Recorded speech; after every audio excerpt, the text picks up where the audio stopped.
प्यारे बच्चों, कैसे हैं आप? उम्मीद करती हूँ कि आप अपने घर पर स्वस्थ होंगे, प्रसन्न होंगे और थोड़ा सा पढ़ाई में ध्यान लगा रहे होंगे। तो चलिए शुरू करते हैं आज का पाठ।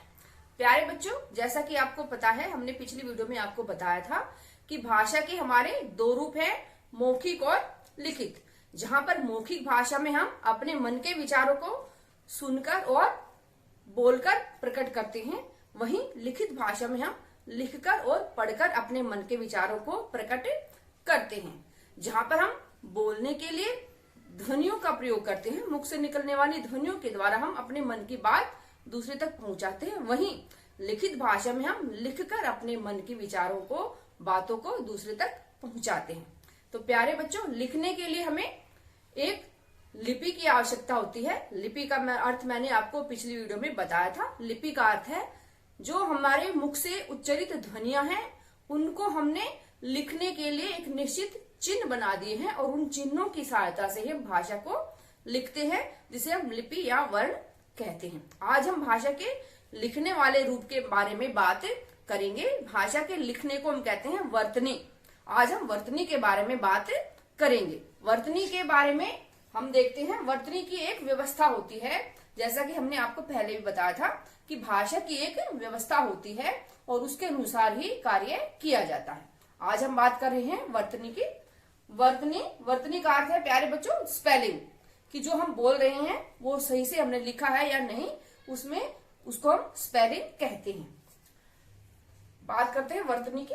उच्चरित शब्द के लेखन में प्रयुक्त लिपि चिन्हों के व्यवस्थित रूप को वर्तनी कहते हैं। यहाँ पर जो हम मुख से ध्वनियां उच्चरित कर रहे हैं, मुख से जो हम बोल रहे हैं ध्वनियां, उनके जो लिपि चिन्ह हैं, उन लिपि चिन्हों के व्यवस्थित, यहाँ पर व्यवस्थित शब्द पर ध्यान देना आवश्यक है कि उसकी एक व्यवस्था होती है और उस व्यवस्था के अनुसार ही हमें लेखन कार्य करना होता है और उस व्यवस्थित रूप को ही हम कहते हैं वर्तनी। प्यारे बच्चों, वर्तनी से संबंधित बहुत सारे प्रश्न प्रतियोगी परीक्षाओं में आते हैं और आज का पाठ पढ़कर हम उन सभी प्रश्नों का उत्तर आसानी से दे पाएंगे, जहां पर हम अक्सर अटक जाते हैं या कंफ्यूज हो जाते हैं कि ये उत्तर सही है या ये उत्तर है। आज हम इन सभी सवालों का जवाब इस पाठ में पढ़ेंगे। लिपि चिन्ह, लिपि किसे कहते हैं? हिंदी लेखन में देवनागरी लिपि का प्रयोग होता है। ये हमने आपको पहले बताया था कि जो हिंदी भाषा है उसकी लिपि है देवनागरी, और देवनागरी लिपि में उच्चरित ध्वनियों के लिए निश्चित लिपि चिन्ह है और उनके अनुसार ही भाषा को हम लिखते हैं और पढ़ते हैं। इस लिपि में प्रत्येक लिपि चिन्ह की एक ध्वनि होती है और इस ध्वनि के 4 मुख्य भाग हैं लिखते समय। मूल लिपि चिन्ह, मूल का अर्थ है जो मुख्य लिपि चिन्ह है, वो है हमारे सभी स्वर और सभी व्यंजन। सभी स्वर और सभी व्यंजन हमारे मूल लिपि चिन्ह के अंतर्गत आते हैं। दूसरा है संयुक्त चिन्ह। सभी संयुक्त व्यंजन क्ष, त्र, ग और श्र, ये सारे हमारे संयुक्त व्यंजन चिन्ह हैं। अगला है मात्रा चिन्ह। सभी स्वरों की मात्राएं जो हम लेखन में प्रयुक्त करते हैं उनके चिन्ह आते हैं इसमें। फिर विशिष्ट चिन्ह, विशेष चिन्ह, इसमें विसर्ग, अनुस्वार, अनुनासिक और ओ, ये सारी ध्वनियां हैं। प्यारे बच्चों, ये जो 4 भाग हैं, इन चारों भागों में हमने इस बात का जिक्र किया है कि भाषा, हिंदी भाषा को हम लिखते कैसे हैं, कौन कौन से चिन्हों का हम लिखते समय प्रयोग करते हैं। अब इन सभी के बारे में हम इससे भी आगे और भी विस्तार से पढ़ेंगे। तो चलिए व्याकरण के कुछ नियमों से आपको परिचित करवा देते हैं। वर्तनी के नियम। पहला नियम है, जब एक वर्ण से दूसरे वर्ण को हम संयुक्त करते हैं तो वहां पर हम कैसे काम करते हैं? संयुक्ताक्षर बनाना, अर्थात 2 वर्णों को आपस में जोड़ना।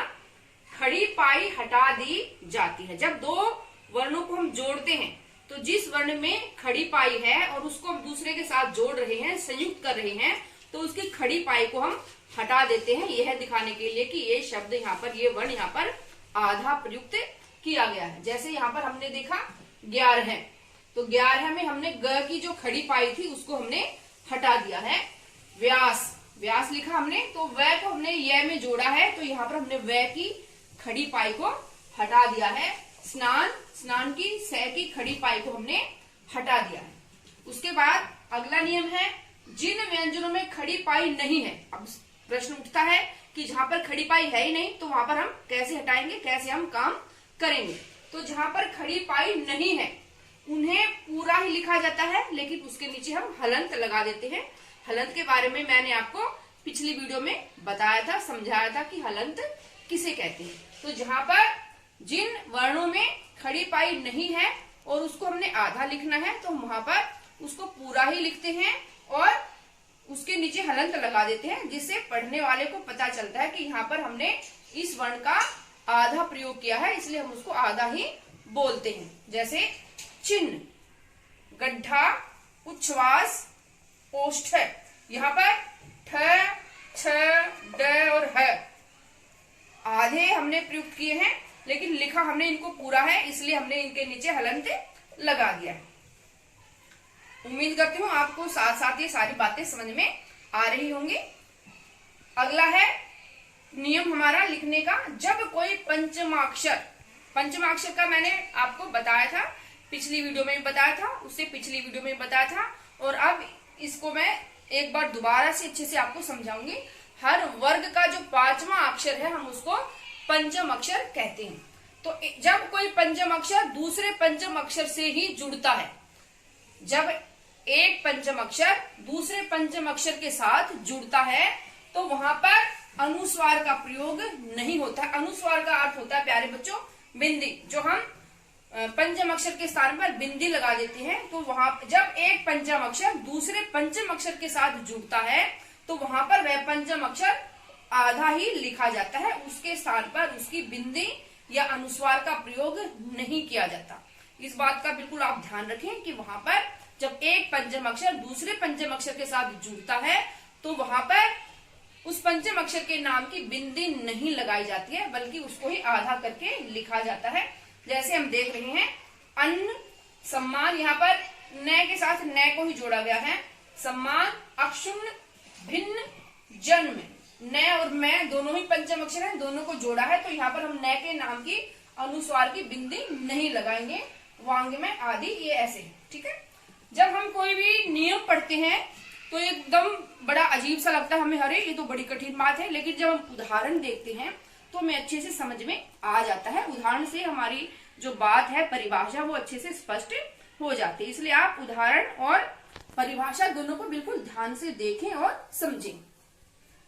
अगला हमारा नियम है, यदि य, व और ह तीन वर्ण है, ये हमारे तीन व्यंजन है, य, व और ह, इनसे पहले कोई पंचम अक्षर आता है, कोई वर्ग का पांचवा अक्षर अगर आता है इनसे पहले, तो वहां पे अनुस्वार का प्रयोग नहीं किया जाएगा। यहाँ पर भी हमने पढ़ा कि अनुस्वार का प्रयोग नहीं होगा, और यहाँ पर भी यदि य, व और ह से पहले पंचम अक्षर है तो वहां पर भी बिंदी का प्रयोग नहीं किया जाएगा, वहां पर उस पंचम अक्षर को आधा ही लिखा जाएगा। जैसे पुण्य, अन्य, साम्य, कर्म, तुम्हारा, कन्हैया आदि। यहाँ पर हम देख रहे हैं न है से पहले न आया है तो यहाँ पर न ही लिखा जाएगा, बिंदी नहीं लगेगी। तुम्हारा में भी ऐसे ही मैं है से पहले, तो यहाँ पर बिंदी नहीं लगेगी। कर्म में वैसे पहले ण है तो ये ण आधा ही हम लिखेंगे, बिंदी इसके नाम की नहीं लगेगी।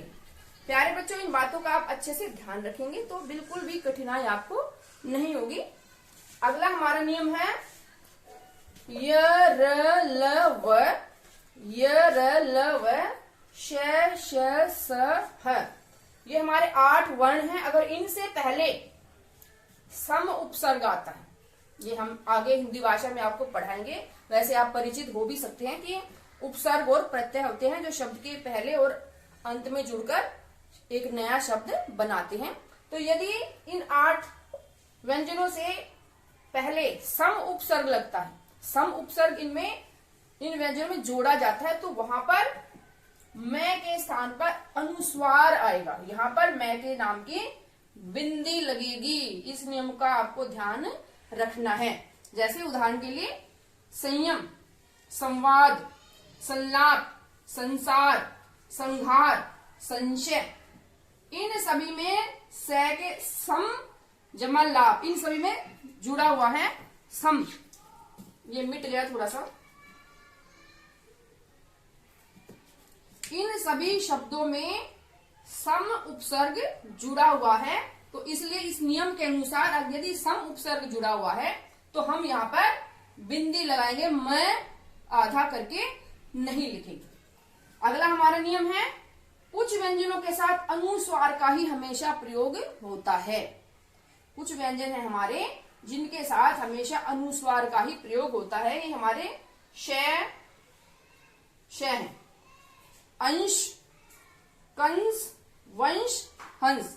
ये उदाहरण दिए गए हैं कि यहाँ पर अगर इस प्रकार के शब्द हैं तो वहां पर अनुस्वार के नाम की बिंदी ही लगेगी। एक और नियम है, जब किसी शब्द में श, स तीनों ही आए, तीनों ही हमारे श आए अगर, और तीनों आए या दो आए किसी शब्द में कि दो श आए या तीन आए, तो वहां पर उनका जो क्रम है वो वर्णमाला के अनुसार ही रहेगा। वर्णमाला के अनुसार ही वो आएंगे कि कौन सा स पहले आता है, दूसरा, तीसरा, उसके अनुसार ही वो संयुक्त होंगे। उदाहरण के लिए हम देखते हैं शेष, शीर्षासन। इस उदाहरण में देखिए आप, तीनों ही स है हमारे और ये अपने वर्णमाला के क्रम के अनुसार ही इसमें आए हैं। शुश्रूषा, शेष, शीर्षासन, शुश्रूषा आदि। प्यारे बच्चों, वैसे तो पढ़ने में कठिन लगते हैं ये नियम, लेकिन इतने कठिन नहीं है और हम इतने दिन से हिंदी हमारी मातृभाषा हम पढ़ रहे हैं, बोल रहे हैं, सुन रहे हैं, इसलिए इन सारे नियमों से हम परिचित भी हो सकते हैं। यदि आपको कुछ परेशानी है इन नियमों में तो आप इन नियमों को दोबारा से पढ़ लें, अच्छे से वीडियो को ध्यान से देखें, तो ये परेशानी आपको कभी भी नहीं होगी और इन नियमों को आप अच्छे से समझ पाएंगे। अभी हमारा कुछ और भी पंचम अक्षर के बारे में विस्तार से बताना बाकी है और रे के अलग अलग प्रयोग भी आपको बताने बाकी हैं, तो चलिए उनके बारे में बात करते हैं। तो चलिए बात करते हैं। एक बात मैं और बताना चाहूंगी आपको, कुछ शब्द ऐसे भी हैं जिनमें वर्णमाला के क्रम का प्रयोग नहीं होता है, जैसे सुषमा, संदेश, संशय, शस्त्र। इनमें हम देख सकते हैं कि जो स हमारा बाद में आता है वो पहले है, यहाँ पर भी और यहाँ पर भी, यहाँ पर भी। तो कुछ शब्द ऐसे भी हैं जिनमें इस नियम का पालन नहीं किया जाता है, कुछ शब्द ऐसे हैं जिनमें इस नियम का पालन किया जाता है, जैसे शीर्षासन, शीर्षक आदि। उम्मीद करती हूँ ये श के प्रयोग आपको अच्छे से समझ में आ गए होंगे। आगे चलते हैं। बहुत ही महत्वपूर्ण हमारा बिंदु है रे के प्रयोग। इस रे के प्रयोग में ज्यादातर विद्यार्थी गलत आंसर दे देते हैं, क्योंकि थोड़ा सा कंफ्यूजन रहता है, इसमें उलझ जाते हैं कि कौन सा रे है, आधा है, पूरा है, कहाँ लिखना है, कैसे लिखना है। तो इस समस्या का समाधान आज कर देते हैं। तो चलिए पढ़ते हैं रे के प्रयोग। प्यारे बच्चों, जैसे यहाँ पर हमारा शब्द लिखा हुआ है धर्म, अर्थ, मर्म, आशीर्वाद। इन सभी शब्दों में आप देख सकते हो कि रे कहीं दिख नहीं रहा है, परंतु हम रे की ध्वनि निकाल रहे हैं। तो प्यारे बच्चों, मैं आपको बता दूं, यहाँ पर जो धर्म शब्द है, यहाँ पर ये रे की ऊपर लगा हुआ है, रेफ कहते हैं इसको। यहाँ पर रे आधा है, आधा का मतलब है बिना की मात्रा के है, तो उसको हम आधा कहते हैं। जहां पर ए लगा होता है व्यंजन में, उसको हम पूरा बोलते हैं। तो यहाँ पर इन शब्दों में रे जो है वो आधा है, हलंत में है रे, इसलिए जहां पर भी रे आधा होगा वो ऊपर चला जाएगा। और यहाँ पर इस नियम का ध्यान रखना है हमें कि जहां पर रे बोला जा रहा है, देखो यहाँ पर धर्म, ध और म के बीच में हम रे का साउंड कर रहे हैं, रे की ध्वनि हम बोल रहे हैं ध और म के बीच में। तो जहां पर रे बोला जाता है उससे पिछले के सिर पर ये सवार होता है। ये व्याकरण का नियम है कि जहां पर रे बोला जाएगा, रे की ध्वनि आएगी, रे का साउंड होगा, उससे पिछले व्यंजन के सिर पर वो सवार होता है। जैसे अर्थ, आधा रे और थ, यहाँ पर रे थ के ऊपर जाएगा। मर्म, आशीर्वाद। प्यारे बच्चों, ये शब्द बहुत बार प्रतियोगी परीक्षा में पूछा जाता है, सही वर्तनी लिखें इसकी। कई बार हम न्यूज चैनल में भी देखते हैं, दुकानों पर भी लिखा होता है, बहुत सारी जगह लिखा होता है, न्यूज़पेपर में भी लिखा होता है कि इस रे को इस श के पीछे लगा देते हैं, इस ई की मात्रा के पीछे। तो वो बिल्कुल गलत है। यहाँ पर आपको ध्यान रखना है कि रे जहां पर बोला गया है उससे पिछले व्यंजन पर वो जाता है। और रे है ये रे, इसकी ये मात्रा नहीं है, रे की कोई मात्रा नहीं होती क्योंकि रे हमारा व्यंजन है, स्वर नहीं है। और मात्राएं सिर्फ स्वर की होती है, व्यंजन की नहीं होती है। तो यहाँ पर धार्मिक, अनिवार्य, पार्टी, सर्वोदय, शर्मा। अब यहाँ पर एक बात ध्यान रखने की है कि जहां पर आधा ये रे है पिछले शब्द पे चला गया, लेकिन अगर पिछले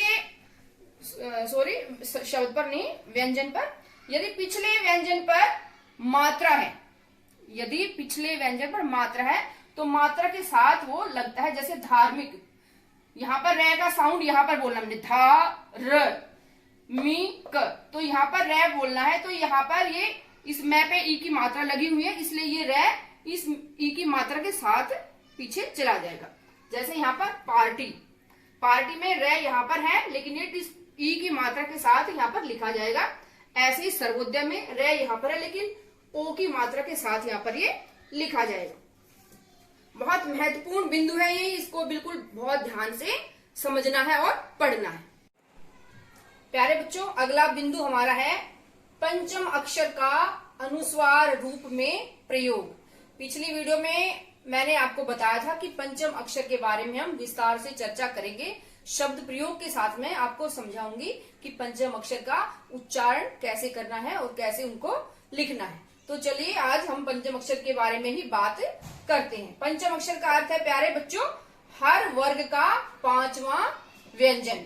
हर वर्ग का पांचवा जो व्यंजन है उसको हम पंचम वर्ण कहते हैं या पंचम अक्षर कहते हैं।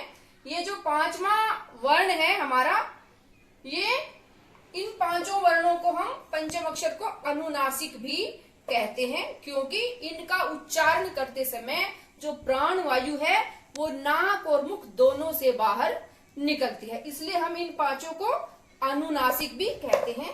परंतु हम इन पांचों का आज अनुस्वार के रूप में प्रयोग पढ़ेंगे। अनुस्वार का अर्थ होता है बच्चों जो बिंदी लगती है ऊपर, तो यहाँ पर उसके बारे में ही भी हम चर्चा कर रहे हैं। तो देखिए क वर्ग का जो पंचम वर्ण है ये, इसको हम कहते हैं अंग्य। बचपन में हमने इसको पढ़ा था अड़, परंतु ये अड़ नहीं है। शब्द प्रयोग से हम इसका उच्चारण अच्छे से समझ सकते हैं। तो देखिए पंकज, यहां पर जो पंकज में इस बिंदी की जो आवाज आई है वो आई है इस अंग्य की, पंकज। ये जो हमने पंकज में बोला ये इस व्यंजन का साउंड है, इसकी ध्वनि है।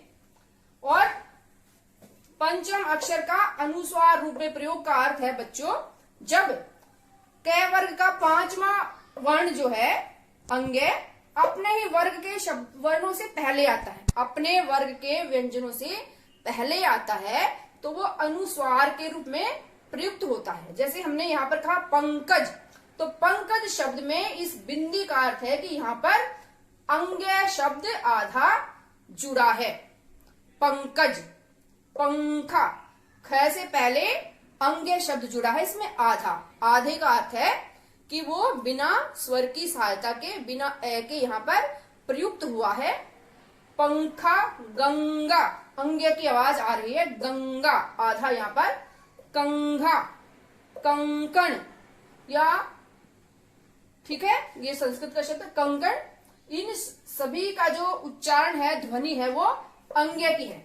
ठीक है, अगला वर्ण है हमारा च वर्ग। च वर्ग में चंचल, यहां पर किसकी ध्वनि है, इसकी, ये है इसका आवाज, इसकी ये है। और शब्द प्रयोग से हम अच्छे से इसको समझ जाएंगे। चंचल, मंजन, झंझा, पंजाब, ये बिंदी लगाने में भूल गई, पंजाब। अब यहाँ पर ध्यान देने योग्य बात यह है बच्चों कि इसमें बिंदी है, इसमें बिंदी है, इसमें बिंदी, सब में बिंदी लगी हुई है अनुस्वार की, लेकिन इन बिंदियों का अर्थ क्या है यही मैं बता रही हूं आपको कि जो भी वर्ग है हमारा, उस वर्ग के जो व्यंजन है उनसे पहले जो बिंदी है उसका अर्थ है कि इस वर्ग का ही पंचम अक्षर यहाँ पर प्रयुक्त हुआ है, आया है। च वर्ग में हम देख रहे हैं चंचल, मंजन, झंझा, पंजाब, इन सभी में जो च वर्ग का ही 5वां वर्ण है वो प्रयुक्त हुआ है और यह है हमारा अंग है। ठीक है, उसके बाद है ट वर्ग। ट वर्ग का 5वां वर्ण है हमारा ण। घंटी, दंड, पंडित, कंठ, इन सभी में जो बिंदी की आवाज आई है, जो बिंदी का अर्थ है वो यही है कि यहाँ पर ण आधा इनमें प्रयुक्त हुआ है। ठीक है, तो इस शब्द प्रयोग से हम इनके उच्चारण को अच्छे से समझ सकते हैं। अगला है हमारा त वर्ग।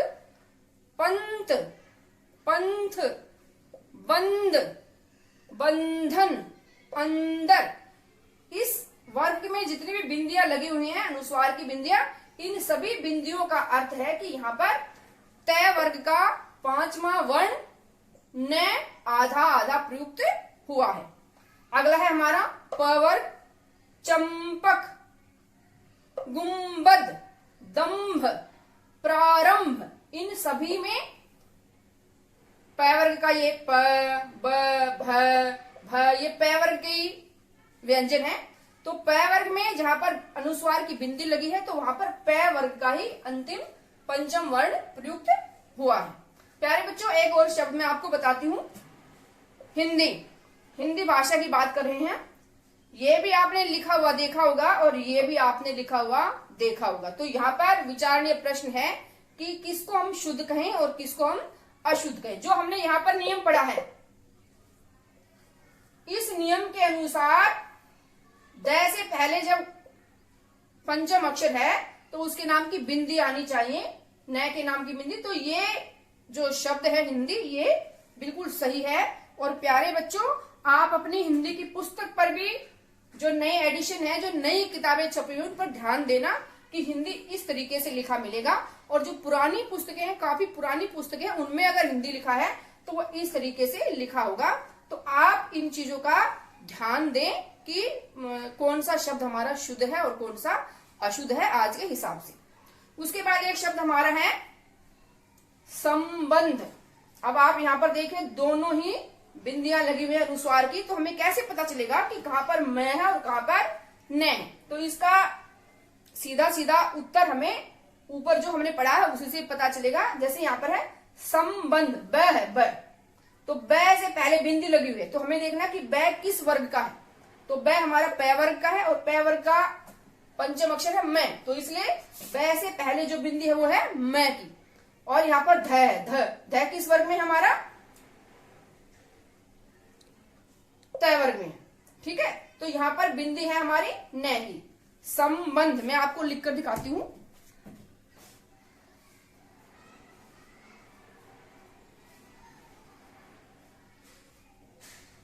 ये इसका है संबंध।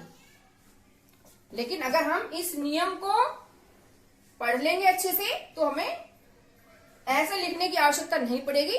हमें अपने आप ही पता चल जाएगा कि कौन सा, कि किस बिंदी का क्या अर्थ है। ठीक है बच्चों, तो ये 5म अक्षर की एक बहुत महत्वपूर्ण क्लास थी और यहाँ पर बहुत सारे बच्चे गलत कर देते हैं। वो समझ ही नहीं पाते हैं कि इस बिंदी का क्या अर्थ है, इस बिंदी का क्या अर्थ है, क्योंकि बिंदियां तो सारी एक जैसी दिखती हैं। परंतु इस नियम को पढ़ने के बाद आप कभी भी गलत नहीं करेंगे और आपके दिमाग में अच्छे से ये समझ में आ जाएगा कि इन बिंदियों का, एक जैसे दिखने वाली बिंदियों का अलग अलग अर्थ हमारा कैसे है। तो उम्मीद करती हूँ ये पॉइंट आपको बहुत अच्छे से समझ में आ गया होगा। चलिए आगे अगला पॉइंट हम क्लियर करते हैं।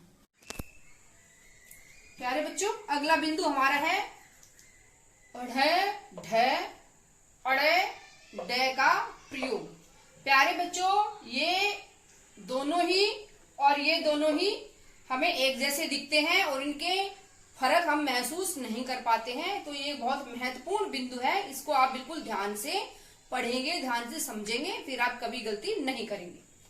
प्यारे बच्चों, ड़, ढ, अड़े और ड, इनके उच्चारण में थोड़ा थोड़ा सा अंतर है। और क्या अंतर है इनके उच्चारण में, इस अंतर को समझने के लिए इन शब्दों का पढ़ना बहुत जरूरी है।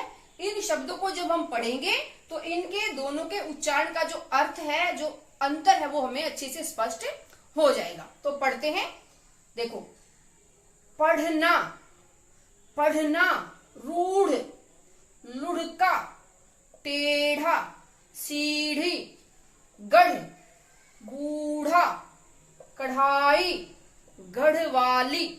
इनमें जब है बोल रहे हैं हम, तो हमारी जीभ एक झटका सा लगाती है गढ़, और जब हम इसका उच्चारण करते हैं थोड़ी सी कर्कश ध्वनि निकलती है गढ़। तो इन शब्दों का अगर हम प्रयोग पढ़ेंगे ध्यान से तो हमें समझ में आएगा। जैसे कि पढ़ना, ढक्कन, यहां पर ढक्कन है बिना बिंदी वाला, ढक्कन। पढ़ना, यहां पर एक अलग से आवाज हमारी निकल रही है। ढक्कन, ढेला, ढकेलना, ढोलक, गड्ढा, ढोकला, ढीला, ढकोसला। इन सभी शब्दों से हम अच्छे से परिचित हैं, परंतु ढ और ढ का अंतर जानने के लिए इन दोनों का ही उच्चारण करना आवश्यक है। और इन दोनों का उच्चारण करते समय हम जो देख रहे हैं अंतर, वही अंतर इनका है और हमें ये पूरा ध्यान रखना है। ऐसे ही हमारा अड़ और ड। लड़का, क्या हमने बोला? लड़का। डमरू, ड़ और ड, ये इनका अंतर है। लड़का, लड़ाई। आप अगर चाहें अच्छे से समझना और भी, तो इन शब्दों का उच्चारण मेरे साथ साथ करके आप देख सकते हैं। उच्चारण साथ करने से आपको इनका अंतर अच्छे से समझ में आ जाएगा। लड़का, लड़ाई, सड़क, कड़क, पढ़ना, पढ़ना, पेड़, कूड़ा, कड़ाई, खड़ा, पड़ा। इन शब्दों को अगर हम इनसे मिलाकर देखें, बहुत सारे, मैं कक्षा में भी देखती हूँ, बहुत सारे बच्चे पढ़ना को पढ़ना लिख देते हैं। हमारा पढ़ना है ये, पढ़ना।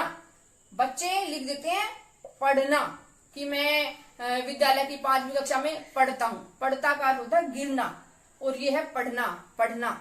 यहाँ पर इन दोनों का अंतर आप ध्यान से देख लें। पढ़ना, पढ़ना, इनके उच्चारण में भी अंतर है, उसको आप अच्छे से समझ लें। जैसे कूड़ा, कढ़ाई, कढ़ाई, कढ़ाई, कढ़ाई, ठीक है। पड़ा, पेड़, गढ़, गढ़वाली। गढ़ ध में थोड़ा सा झटका लग के आती है इसके बाद, ठीक है। अगला है हमारा अड़ और ढ। डमरू, डमरू। डूबना, डुगडुगी, डगर, डाली, डगमग, डाक, डरावना, डकार, डकार, कढ़ाई। इन दोनों में हम जब उच्चारण करते हैं, बोलते हैं, तो अर्थ जो है हमारा स्पष्ट हो जाता है, और ये भी हमें पता चल जाता है कि दोनों के उच्चारण में क्या अंतर है। थोड़ा सा ही अंतर है, लेकिन अंतर है तो है।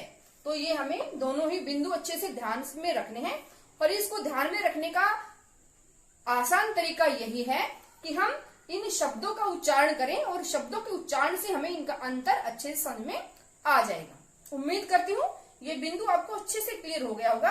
अब ये एक बिंदु हमारा और भी बाकी है, चलिए उसको हम समझते हैं। तो अगला बिंदु लेते हैं। पिछली वीडियो में मैंने आपको बताया था कि संयुक्त अक्षर के बारे में मैं आपको अलग से बताऊंगी, शब्द प्रयोग के द्वारा समझाऊंगी कि किस किस व्यंजन के जोड़ से इन संयुक्त अक्षरों को बनाया गया है। तो आज इनके बारे में बात करते हैं। संयुक्ताक्षर, संयुक्त का अर्थ है दो व्यंजनों को जोड़कर बनाया गया अक्षर या व्यंजन। ये हमारे क्ष, त्र, ग और श्र, ये 4 संयुक्त व्यंजन हमारी हिंदी भाषा में प्रयुक्त किए जाते हैं। तो पता करते हैं कि इनमें क्या क्या जुड़ा हुआ है। क्ष, क्ष में हमारा प्यारे बच्चों क और श जुड़ा हुआ है। क और श। क यहाँ पर आधा है, श यहाँ पर पूरा है। पूरे का अर्थ है बच्चों, बताया था मैंने आपको कि इसमें ए हमने जोड़ा हुआ है साथ में। तो ये क और श मिलकर बना है क्ष।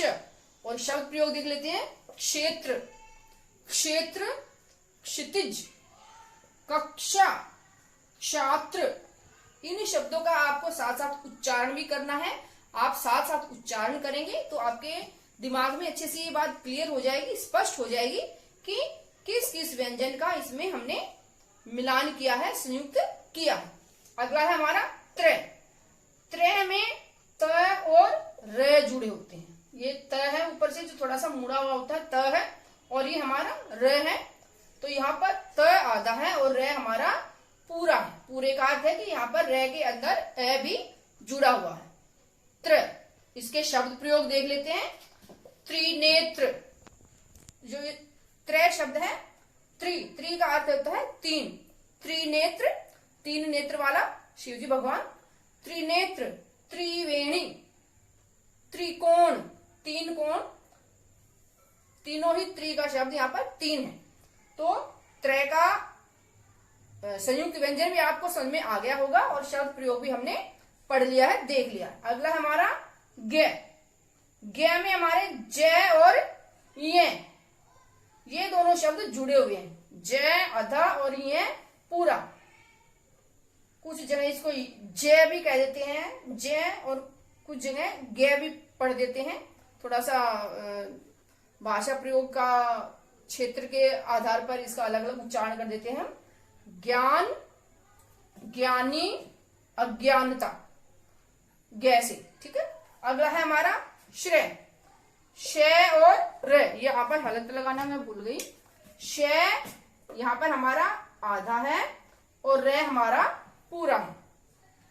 श्रेय, ये श और र हमारा पूरा। श्रेय, श्राप, श्रेय, श्रम, श्रीमती। यहाँ पर इस बात पे भी बच्चों में बताना चाहूंगी आपको साथ साथ, जब हम श्रीमती लिखते हैं तो त में हम बहुत जगह मैंने देखा है छोटी ई की मात्रा हम यहाँ पर लगा देते हैं, लेकिन ये गलत है। श्रीमती में बड़ी ई की मात्रा ही आती है, ठीक है। तो आप ध्यान रखेंगे। तो प्यारे बच्चों, आज हमने इस वीडियो में कई जो मुश्किल टॉपिक थे उनको लिया है। जैसे कि हमने रे के प्रयोग लिए हैं। वर्तनी का हमारा ये टॉपिक था आज का, कि वर्तनी अर्थात लिखावट लिखते कैसे, लिखते समय हमें किन किन बातों का ध्यान रखना है। तो हमने वर्तनी के बारे में पढ़ा, आज संयुक्त अक्षर के बारे में पढ़ा, हमने स के अलग अलग प्रयोग पढ़े, हमने रे के अलग अलग प्रयोग पढ़े, हमने पंचम अक्षर का अलग अलग प्रयोग पढ़ा। प्यारे बच्चों, जो आज की ये वीडियो थी हमारी बहुत महत्वपूर्ण वीडियो थी और इसको आप बार बार देखें। जो हमने बोर्ड पे लिखा इसको आप अपनी कॉपी में लिख सकते हैं, पढ़ सकते हैं, और ये बहुत अच्छा आपका एक बढ़िया सा टॉपिक तैयार हो गया है। इसको आप ध्यान से पढ़ें। उम्मीद करती हूँ कि आप अच्छे से पढ़कर पूरा ज्ञान प्राप्त कर लेंगे और प्रतियोगी परीक्षाओं में इससे संबंधित प्रश्नों के उत्तर अच्छे से दे पाएंगे। तो आज के लिए इतना ही, मिलेंगे एक अगले टॉपिक के साथ। धन्यवाद।